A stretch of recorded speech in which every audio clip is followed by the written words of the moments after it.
اس سلسلہ اجتماعات کے اعتبار سے الوداعی تحفہ ہوگا۔ اب میں آغاز کر رہا ہوں۔ پہلی بات، اس سبب میں 3 باتیں مجھے کہنی ہیں۔ سب سے پہلی بات یہ کہ زندگی کی سب سے بڑی حقیقت موت ہے۔ ہم بھلائے رکھتے ہیں، اپنے ذہن سے اسے دور رکھتے ہیں، لیکن واقعہ یہ ہے کہ زندگی کی سب سے بڑی حقیقت موت ہے۔ خدا کے منکر پیدا ہوئے ہیں، لیکن موت کا انکار کرنے والا تو کوئی پیدا نہیں ہوا۔ اس لیے میں نے آیت آپ کو سنائی، کل نفس ذائقۃ الموت، ہر ذی نفس کو موت کا مزہ چکھنا ہے، ہر جاندار کو موت کا مزہ چکھنا ہے۔ ثم الینا ترجعون، پھر ہماری طرف لوٹا دیے جاؤ۔ تو زندگی کی سب سے اہم حقیقت موت، اور موت کے بعد رجوع الی اللہ، آخرت، یہ سب سے بڑی حقیقت ہے۔ ایک حقیقت سب مانتے ہیں، سب جانتے ہیں، دوسری حقیقت کے اوپر پردہ پڑا ہوا ہے۔ میں نے اس اعتبار سے نوٹ کیا، یہ الفاظ قرآن میں 3 مرتبہ ہے، کل نفس ذائقۃ الموت، ہر جاندار کو موت کا مزہ چکھنا ہے۔ انبیاء اس سے مستثنا نہیں رہے، رسول اس سے مستثنا نہیں رہے، اولیاء اللہ مستثنا نہیں رہے۔ وقتی طور پر استثناء حضرت عیسیٰ کا ہے کہ ابھی وہ زندہ ہیں، لیکن عیسیٰ یاتی علیہ الموت، حضور نے فرمایا عیسیٰ پر بھی موت آئے گی، جب دوبارہ آئیں گے زمین پر اتریں گے، پھر اس کے بعد ان پر موت وارد ہوگی، ان کی نماز جنازہ پڑھی جائے گی، انہیں دفن کیا جائے گا حضور کے پہلو میں، شادی بھی کریں گے، اولاد بھی ہوگی۔ باقی تو یہ ہے کہ کل نفس ذائقۃ الموت، سب کو موت کا مزہ چکھنا ہے۔ عیسیٰ بھی بالآخر اس سے مستثنا نہیں رہیں گے، بلکہ قرآن میں ایک جگہ کہا گیا ہے افإن مت فهم الخالدون، کیا ہے نبی اگر آپ کا انتقال ہو گیا تو یہ کیا ہمیشہ رہیں گے؟ کون ہے دنیا میں جو ہمیشہ رہے؟ انتقال تو ہونا، آپ کا بھی ہونا ہے۔ انک میت وانہم لمیتون، یہ تو مختصر ترین الفاظ تھے۔ اس سے آگے بڑھیے، سورہ انبیاء میں فرمایا کل نفس ذائقۃ الموت وَنَبْلُوكُمْ بِالشَّرِّ وَالْخَيْرِ فِتْنَةً وَإِلَيْنَا تُرْجَعُونَ، ہر جاندار کو موت کا مزہ چکھنا ہے، اور اس سے پہلے پہلے ہم تمہیں آزماتے رہیں گے، خیر کے ذریعے بھی، بھلائی دے کر، صحت دے کر، دولت دے کر، اولاد دے کر، شہرت دے کر، اور برائی کے ذریعے سے بھی، تنگ دستی دے کر، بے عزتی دے کر، اہانت دے کر، ذلت دے کر، وَإِلَيْنَا تُرْجَعُونَ، اور پھر ہماری طرف لوٹائے جاؤ گے۔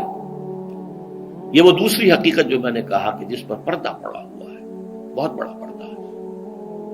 لوگ یہی سمجھتے ہیں کہ یہی دنیا کی زندگی ہے۔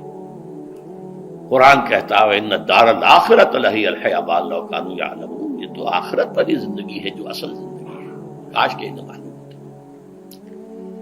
اس سے بھی زیادہ تفصیل سے یہ آل عمران میں آئی آیت، كُلُّ نَفْسٍ ذَائِقَةُ الْمَوْتِ وَإِنَّمَا تُوَفَّوْنَ أُجُورَكُمْ يَوْمَ الْقِيَامَةِ، ہر جاندار کو موت کا مزہ چکھنا ہے، اور پھر تمہیں پورا پورا تمہارا اجر اور بدلہ دے دیا جائے گا قیامت کے دن۔ فَمَنْ زُحْزِحَ عَنِ النَّارِ وَأُدْخِلَ الْجَنَّةَ فَقَدْ فَازَ، جو کوئی آگ سے بچا لیا گیا اور جنت میں داخل کر دیا گیا وہ تو کامیاب ہو گیا۔ اللہم ربنا اجعلنا منہم، اللہم ربنا اجعلنا منہم، اللہم ربنا اجعلنا منہم۔ وما الحیات الدنیا الا متاع الغرور، اور دنیا کی زندگی تو سوائے دھوکے کے سامان کے اور کچھ نہیں ہے۔ دھوکہ کس معنی میں؟ یہ تمہیں اصل زندگی سے غافل کر دیتی ہے۔ تم کہیں سفر پر جا رہے تھے، تمہارا کہیں گھر تھا، تمہیں واپس آنا تھا، تم راستے ہی میں کسی دلچسپی میں ایسے مگن ہوئے کہ گھر بار سب بھول گئے۔ یہ تو تمہارا عارضی سا سفر تھا، تم نے اسی کو اپنی منزل بنا لیا، اپنا ٹھکانہ بنا لیا، تو دھوکہ دیا اس نے تمہیں۔ ویسے دنیا کی زندگی دھوکہ نہیں ہے، بڑی حقیقت ہے، اس لیے کہ حضور نے فرمایا انما الدنیا مزرعۃ الآخرہ، یہ دنیا آخرت کی کھیتی ہے، یہاں بو گے تو وہاں کاٹو گے، یہاں کچھ کمائی کرو گے تو وہاں اس کا بدلہ ملے گا۔ اس اعتبار سے دنیا بہت بڑی حقیقت ہے، ایک ایک لمحہ بہت بڑی قیمتی شے ہے، لیکن اگر یہ دنیا تمہیں آخرت سے غافل کر دے تو اس سے بڑا دھوکے باز کوئی نہیں، دجال ہے۔ میں نے تقریباً 60 برس کی عمر کو جب میں پہنچا تھا تو موت کا انتظار شروع کر دیا تھا۔ میرے قریبی احباب کو معلوم ہے، میں کہتا رہا، یہ بھی کہتا رہا کہ بھائی میں اپنے حصے کا کام کر چکا ہوں، جتنی صلاحیت اللہ نے دی تھی، جتنی بھی میرے اندر استعداد تھی، میں اس کو بھرپور طریقے پر استعمال کر چکا ہوں۔ دم واپسی برسر راہ ہے عزیز و اب اللہ ہی اللہ ہے، یہ میرا معاملہ رہا ہے 60 برس کی عمر سے۔ اس کے بعد اللہ نے مزید 14 برس دیے ہیں، یہ نافلۃ لک کے درجے میں کہتا ہوں، اس کا اللہ کا عطیہ خصوصی ہے، نفل ہے، ہمیشہ کہتا رہا ہوں۔ مسنون زندگی تو 61 برس ہے ہمارے حساب سے۔ علامہ اقبال کے بارے میں سنا ہے کہ رویا کرتے تھے کہیں میری عمر حضور کی عمر سے زیادہ نہ ہو جائے، وہ 6 مہینے کم ہی رہی ہے حضور کی عمر سے۔ جو حضور کی عمر تھی وہی حضرت ابو بکر کی، وہی حضرت عمر کی، وہی حضرت علی کی، ہاں حضرت عثمان 82 برس کے ہوئے ماشاءاللہ۔ پھر یہاں کے مجددین میں سے وہی عمر حضرت شیخ احمد سرہندی کی، وہی شاہ ولی اللہ دہلوی کی، ہاں شیخ عبدالحق محدث دہلوی رحمۃ اللہ علیہ 82 برس کی عمر۔ لیکن یہ میں کہا کرتا تھا مسنون عمر تو 61 برس ہے، جسے ہم 63 کہتے ہیں وہ اصل میں ہمارے حساب سے 61 بنتا ہے۔ وہ 63 قمری ہے، جو 9 دن کم ہے، قمری سال جو ہے وہ شمسی سال سے۔ بہرحال میں اس وقت سے منتظر تھا، لیکن جو بھی وقت اللہ نے دیا ہے اللہ کا شکر ہے، وہ مفید کاموں میں لگا ہے۔ ان میں خاص طور پر میں سمجھتا ہوں کہ اللہ کا مجھ پر سب سے بڑا احسان، اور مجھے پر نہیں، بہت بڑے پیمانے پر لوگوں پر جو احسان ہوا ہے، وہ میرا 1998 کا دورہ ترجمہ قرآن ہے جو کراچی میں ہوا تھا۔ 1998 کے مارچ میں میرا بڑا آپریشن ہوا، دونوں گھٹنے تبدیل کیے گئے، لیکن 98 کے آخر میں، حالانکہ میں چل نہیں سکتا تھا، کراچی میں مسجد جو ہے اونچی ہے، دوسری منزل پر ہے، تو خاص ریمپ بنایا گیا جس کے ذریعے میں ویل چیئر پر مجھے لے جایا جاتا تھا۔ میں نے درس دیا، اس درس کی گزشتہ چند سالوں سے پوری دنیا میں جو گونج ہوئی ہے اللہ کے فضل و کرم سے، اللہ کا کوئی حکمت خداوندی اس کے ساتھ وابستہ ہے۔ اس میں میرے کسی کام کو دخل نہیں ہے، میری کسی کوشش کو دخل نہیں ہے۔ میں نے تو جو درس میں دیتا آ رہا تھا سن 85 سے دورہ ترجمہ قرآن، البتہ یہ بات ضرور ہے کہ میں نے محسوس کیا تھا کہ سن 98 کے اس درس میں دورہ ترجمہ قرآن کے مجھے خصوصی انشراح حاصل تھا۔ میری ساری گفتگو کا حاصل کیا ہے؟ دیکھیے، نظریاتی تحریکوں کا تعلق اشخاص سے نہیں ہوتا، ٹھیک ہے، کوئی اس کا داعی ہوتا ہے، کوئی اس کا مؤسس ہو جاتا ہے، کوئی اس کا آغاز کرنے والا ہوتا ہے، لیکن نظریاتی تحریک افراد سے وابستہ نہیں ہوتی۔ افراد آتے چلے جاتے ہیں اپنا اپنا حصے کا کام کر کے، جس کو جتنا مقدر ہے، جتنی اللہ تعالیٰ کی طرف سے توفیق ہے، وہ اپنا کام کرے گا، چلا جائے گا۔ یہ چمن یوں ہی رہے گا اور ہزاروں جانور اپنی اپنی بولیاں سے بول کر اڑ جائیں گے۔ مبارک ہیں وہ لوگ جنہیں قرآن کی بولی بولنا نصیب ہو جائے۔ وَإِنْ يَحْسَبُ أَنِّي مِنْهُمْ، مجھے گمان ہے، اللہ کا فضل ہے کہ میں ان میں سے ہوں، میں نے قرآن کی بولی بولی ہے، اور قرآن مجید کو جیسا کہ وہ ہے ایز اٹ از، اپنے کو مذمومہ خیالات، اپنے کوئی ذہن سے زائدہ نظریات کو میں نے اس میں دخل نہیں دیا، جسے انگریزی میں آپ آبجیکٹیولی کہتے ہیں، خالص معروضی طور پر قرآن کو پڑھا ہے، قرآن کو قرآن سے سمجھا ہے، یا پھر سیرت رسول سے سمجھا ہے۔ میں لفظ سنت کی بجائے سیرت استعمال کر رہا ہوں۔ قرآن مجسم حضور تھے صلی اللہ علیہ وسلم، اور حضور کی سیرت اور حیات جو ہے وہ قرآن مجید کی اصل تفسیر ہے۔ یہ حقیقت بھی بہت کم لوگوں کے علم ہے۔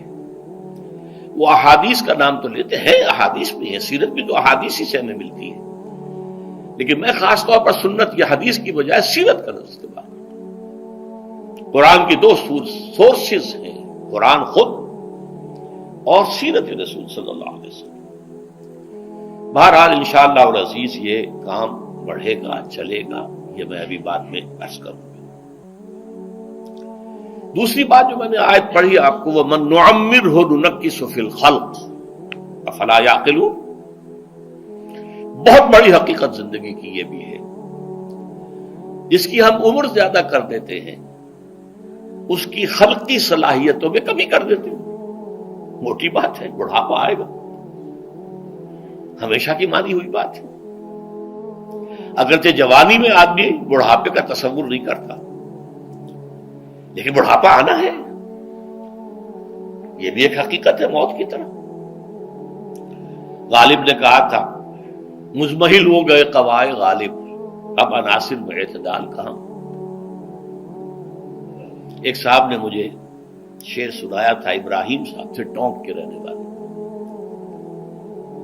ذوف پیری بڑھ گیا جوش جوانی گھٹ گیا، اب عصا بنوائیے نخلے تمنا کاٹ کر۔ یہ تمنائیں جو ہیں طول العمر، انہیں کاٹو، اب گئی جوانی، امنگوں والا دور گیا، اور یہ جو تمناؤں کا پودا ہے اس میں سے لکڑی لے کر عصائے پیری بنوا لیجیے۔ اب بڑھاپے کے لیے ایک عصا درکار ہے۔ بڑا پیارا شعر ہے، ذوف پیری بڑھ گیا جوش جوانی گھٹ گیا، اب عصا بنوائیے نخلے تمنا کاٹ کر۔ ابھی 2-3 دن ہوئے ہیں یہاں پر جو خانہ فرہنگ ایران ہے اس کے ڈائریکٹر آئے تھے، انہوں نے فارسی کا ایک شعر سنایا، بڑا پیارا شعر ہے۔ در جوانی گفتم کہ شعر شعر است اگرچہ پیر بود۔ جوانی میں یہ کہا کرتا تھا کہ شعر تو شعر ہی ہوتا ہے، چاہے بوڑھا ہو جائے، بوڑھے ہونے سے اس میں کیا فرق واقع ہو جائے، شعر شعر است گرچہ پیر بود۔ چوب پیری رسیدم، جب میں خود پیری اور بڑھاپے کو پہنچ گیا، دیدم، تو مجھے یہ بات نظر آئی کہ پیر پیر است گرچہ شعر بود، بوڑھا بوڑھا ہی ہوتا ہے چاہے وہ شعر ہی کیوں نہ ہو۔ تو یہ بڑھاپا جو ہے یہ زندگی کی دوسری بڑی حقیقت ہے۔ اس کا ایک اثر تو سب کو معلوم ہے، قوائے غالب جو میں نے کہا، بڑھاپے کا عام نتیجہ جسمانی ضعف، سب جانتے ہیں، لیکن مجھ پر اور کچھ اور لوگوں پر بھی خاص طور پر اس کا جو ایک اثر ہوتا ہے، یہ مجھ پر ہوا ہے، وہ ہے یادداشت کی کمزوری۔ اور یہ میں کئی سال سے محسوس کر رہا ہوں، میری پرانی یادداشت بڑی مضبوط ہے، قوی ہے، اس میں کہیں کوئی کمی نہیں ہے، لیکن ریسنٹ پاس کی چیزیں جو ہے، پچھلے 5-6 سال کے واقعات مجھے یاد نہیں رہتے، اشخاص سے ملا ہوں اور دیکھ کے پہچان لیتا ہوں، کئی بار ملاقات ہوئی ہے، نام یاد نہیں آتا، تاریخیں اور اشخاص کے نام کے اعتبار سے تو خاص طور پر کئی سال سے میری جو میموری ہے وہ امپیئرڈ ہے، اور میں محسوس کرتا رہا ہوں کچھ عرصے سے کہ عین تقریر کے دوران محسوس ہوتا بلیک آؤٹ ہو گیا، اور مجھے سلسلہ کلام جوڑنے کے لیے سوچنا پڑا۔ بعض اوقات 1000 کروڑ مرتبہ بولے ہوئے الفاظ غائب، اب چاہے کتنا ہی زور لگا لوں وہ لفظ یاد نہیں آئے گا، ہاں تھوڑی دیر کے بعد خود بخود یاد آ جائے گا۔ میرے اس آپریشن سے اب کچھ عرصے پہلے تک جو میری تقریریں یہاں ہوئی ان میں بہت سے لوگوں نے نوٹ کیا، میری تقاریر میں اب وہ روانی نہیں رہی تھی، وہ جو کراس ریفرنسز آیا کرتے تھے، جس کی بنا پر ایک مولانا عبد الکریم پاریخ صاحب تھے ناگپور کے، انڈیا کے، مولانا علی میاں کے وہ خلفاء میں سے، انہوں نے تفسیر بھی لکھی ہے قرآن کی، وہ ایک مرتبہ لاہور آئے تھے تو مجھ سے بھی ملاقات ہوئی، میرا درس بھی سنا، پھر یہاں وہ ایک دینی ادارے میں گئے، وہاں میرے خلاف باتیں ہو رہی تھی، تو انہوں نے کہا بھائی اس شخص کی کیا بات کرتے ہو، اس کے سامنے تو معلوم ہوتا ہے کہ قرآن کھلا ہوا ہے، جہاں سے چاہے لے لے، پھول کھلے ہیں گلشن گلشن، لیکن اپنا اپنا دامن، تم کیا بات کر رہے ہو اس کے بارے میں؟ تو عبد الکریم پاریخ صاحب کی وہ جو تاثر تھا وہ صحیح تھا، کراس ریفرنسز کا آنا، القرآن یفسر بعضہ بعضا، اس میں بہت کمی آ گئی۔ بہرحال اس کے علاوہ تیسری چیز ہوتی ہے بڑھاپے میں ریزسٹنس کی کمی کی وجہ سے عوارض. بلڈ پریشر کا میں مریض ہوں اور کوئی 25 برس سے ہوں، شوگر کا میں مریض ہوں اور کوئی 5 برس سے ہوں. ایک خاص برس جو مجھ پر آیا ہے آج سے 4 سال پہلے، اس کی ایک تاریخ ہے. یہ جو امراض دماغی کے ماہرین ہیں یہ کہتے ہیں کہ ایک مرض ہے بائی پولر ڈپریشن. انسان میں کبھی تو انشراح ہوتا ہے، ایکٹیویٹی ہوتی ہے، سوچتا ہے اور ایکٹیو کرنے کے لیے، گفتگو کے لیے، بھاگ دوڑ کے لیے طبیعت میں آبادی ہوتی ہے. کبھی وہ بجھ سا جاتا ہے، کبھی وہ حرکت کرنے کو جی نہیں چاہتا، پڑا رہے کسی کونے میں، سو جائے. تو یہ بائی پولر معاملہ کہلاتا ہے، یہ ویو چلتی ہے. اچھا، یہ ہے ہر انسان میں، جسے ہم عام طور پر کہتے ہیں موڈ آف ہے بھائی میرا، مجھ سے باتیں کرو. تو یہ موڈ کا آف ہو جانا، آن ہو جانا، یہ عام آدمی میں بھی ہوتا ہے. لیکن جو اللہ کے کسی فضل و کرم سے زیادہ ذہین ہو، زیادہ حساس ہو، ان میں پھر یہ جو ویو ہے یہ زیادہ اونچائی زیادہ نیچائی، زیادہ اونچائی زیادہ نیچائی، اور اس کو پھر ہم کہتے ہیں مرض، بائی پولر. یہ ہمارا خاندانی مرض ہے. والد صاحب کا تھا، بڑے بھائی اظہار احمد صاحب کو ہوا، میری بڑی ہمشیرہ کو ہوا. عام طور پر اس کی عمر ہوتی ہے، ہوتی تھی، 3 تجربے مجھے ہیں. والد صاحب کو 13 برس میں نے اٹینڈ کیا ہے اس بیماری میں، سن 52 سے 65 تک جب کہ ان کا انتقال ہوا. تو یہ عام طور پر شروع ہوتا ہے 50 برس کے لگ بھگ. میری عمر جب 50 برس کے لگ بھگ ہوئی تو مجھے کئی مرتبہ محسوس ہوا کہ میری تقریر کے دوران سوئچ آف ہوتا ہے. ایک مرتبہ سن 70 میں میری یادداشت کئی گھنٹوں کے لیے بالکل ضائع ہو گئی. اس کا میں نے تذکرہ کیا ہوا، میری کتاب ہے حساب کم و بیش. جو کیفیت مجھ پر گزری تھی، جس کرب کے عالم میں وہ چند گھنٹے مجھ پر گزرے تھے، میں انہیں الفاظ میں بیان نہیں کر سکتا. آدمی خراب ہے، نہ ابتدا کی خبر ہے، نہ انتہا معلوم، کچھ بھی نہیں.